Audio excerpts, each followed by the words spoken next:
Why are so many good men choosing loneliness over love? Why do men who want companionship still walk away from relationships? Today, we're going to uncover the real reason many men stay single and how silent heartbreak turns into self-isolation. Most people believe men stay single because they fear commitment, but that's not the truth this story reveals. The real reason begins much deeper, in a place men rarely talk about: emotional burnout. Imagine a man who once loved deeply. Not casually, not halfway, but with full emotional presence. He remembered birthdays, listened to small details, adjusted his habits, and believed that love meant sacrifice. He thought effort was proof of loyalty. In every relationship, he showed up early, stayed late, and carried emotional weight quietly. At first, it felt right. He felt needed. He felt chosen. But emotional burnout doesn't arrive suddenly. It creeps in slowly, disguised as patience. Every argument required him to stay calm. Every misunderstanding demanded him to explain himself again and again. He learned that raising his voice meant he was immature, but staying silent meant he didn't care enough. No matter what he chose, it was wrong. So he chose the only option that seemed safe, absorbing everything without response. He became the emotional container. Stress, insecurity, expectations, comparisons, disappointments, all of it found a home in him. Yet his own emotions had nowhere to go. When he expressed exhaustion, he was told he was overreacting. When he expressed hurt, he was reminded that others had it worse. Slowly, he learned that his feelings were inconvenient. Emotional burnout isn't about one heartbreak. It's about a pattern, a cycle where giving becomes expected and receiving becomes rare. Over time, love stopped feeling like connection and started feeling like responsibility. He wasn't a partner anymore. He was a support system with no support of his own. He began to notice the change within himself. He was still present, but no longer excited. He was still loyal, but emotionally distant. Not because he wanted to be, but because he had nothing left to give. Love had drained him without refilling him. When the relationship ended, people saw relief on his face and mistook it for coldness.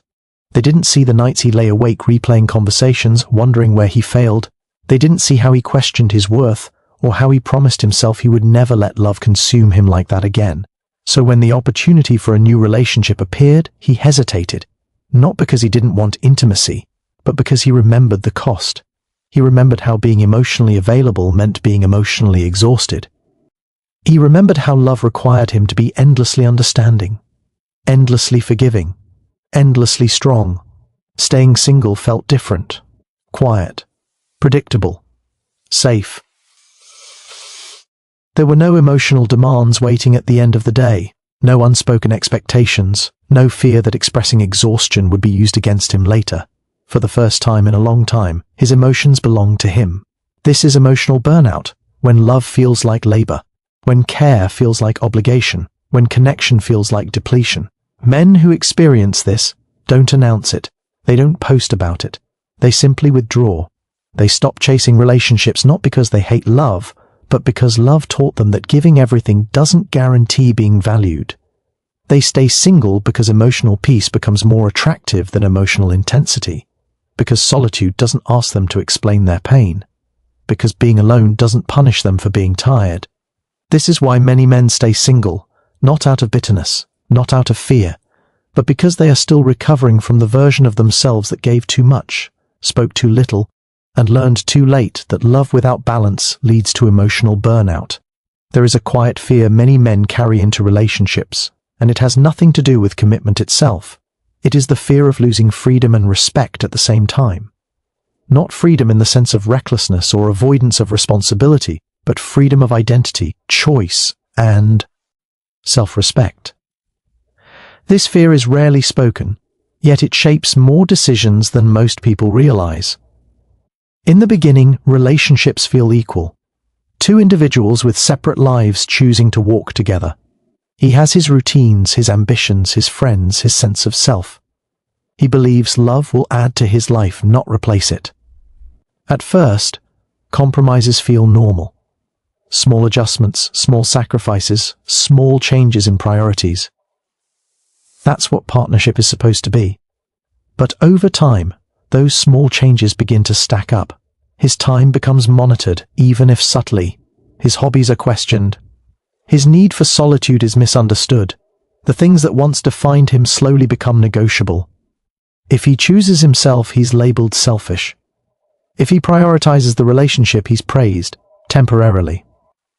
Respect becomes conditional, tied to how much of himself he's willing to give up. He notices it first in conversations. His opinions are tolerated, not valued. His decisions require approval. His boundaries are seen as emotional distance. He is expected to adapt constantly, yet the same flexibility is rarely offered in return. The balance shifts so gradually that by the time he feels it, it's already heavy. Men are taught early that respect is tied to self-control and leadership. When that respect erodes inside a relationship, something fundamental breaks. He starts to feel smaller, not because he lacks confidence, but because his autonomy is shrinking. He is present, but no longer powerful in his own life. The fear grows quietly. He has seen other men lose themselves. Friends who stop pursuing goals, stop speaking honestly, stop standing firm just to keep the peace. Men who learn that disagreement leads to conflict, and conflict leads to emotional punishment. He promised himself he would never become that man.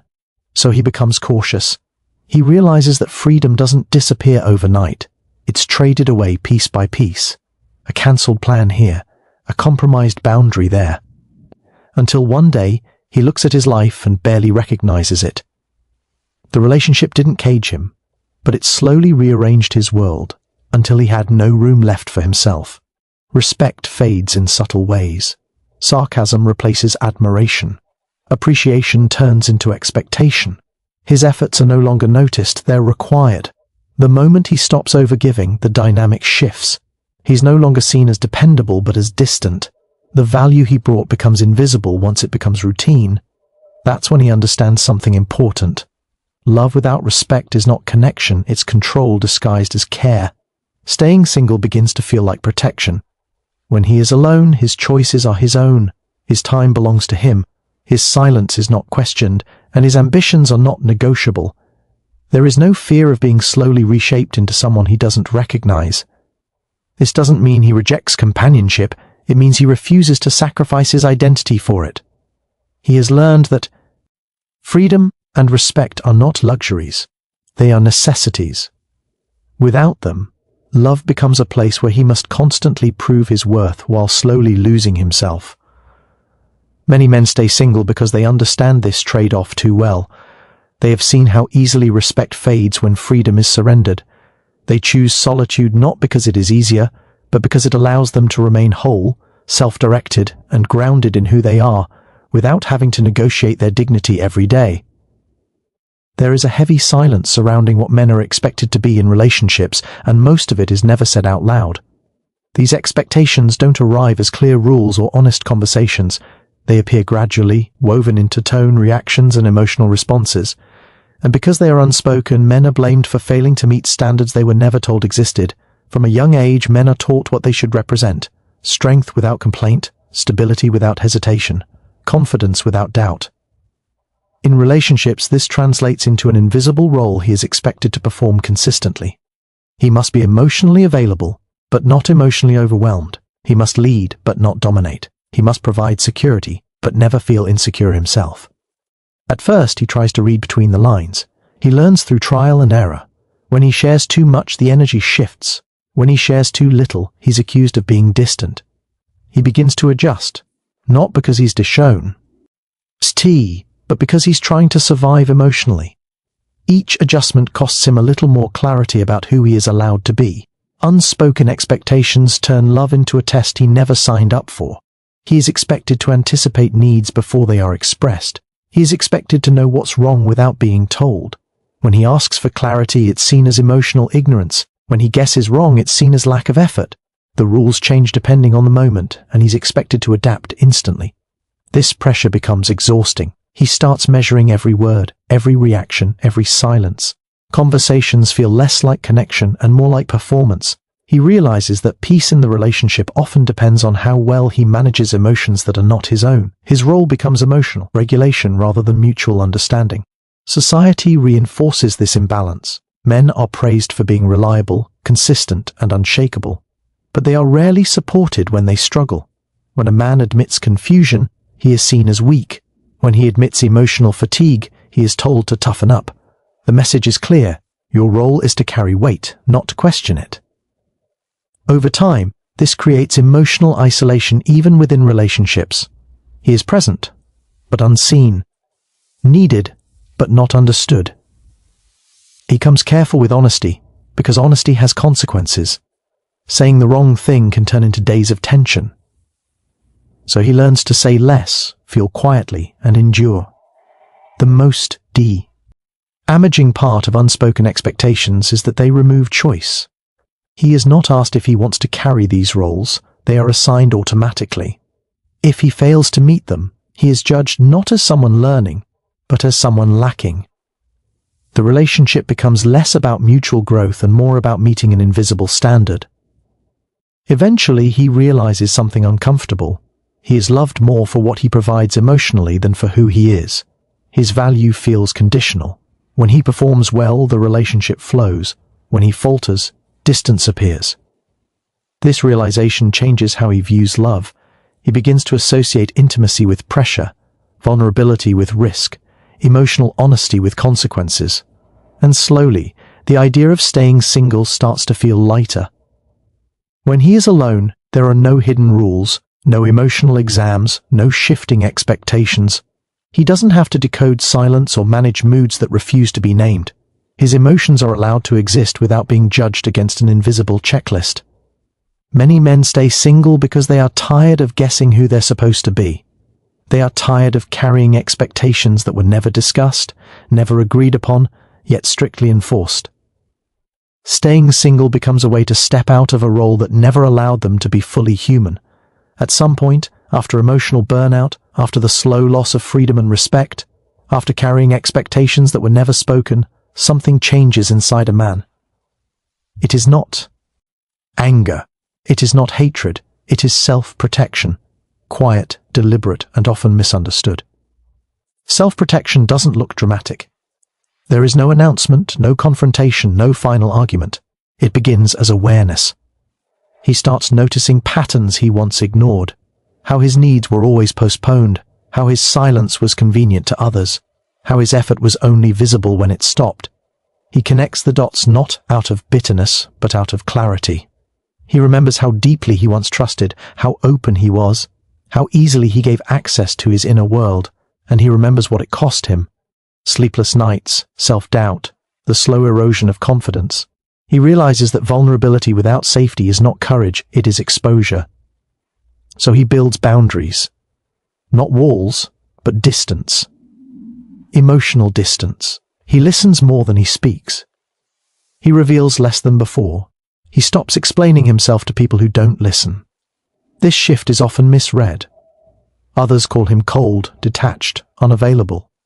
They don't see the internal discipline it takes to stay composed when experience has taught him how easily connection can become pain. Self-protection is the decision to no longer chase emotional validation. He stops proving his worth through endurance. He no longer believes that suffering is a requirement for love.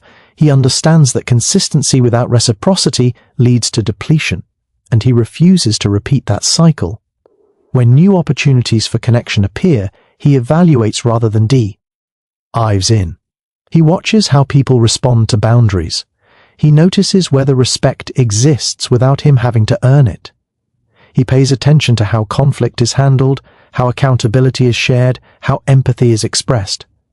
This is not fear, this is discernment shaped by experience. Staying single becomes part of this protection, not as punishment, but as recovery. In solitude, there is no emotional ambush, no sudden shift in tone, no silent resentment waiting to surface. He can breathe without scanning for emotional danger.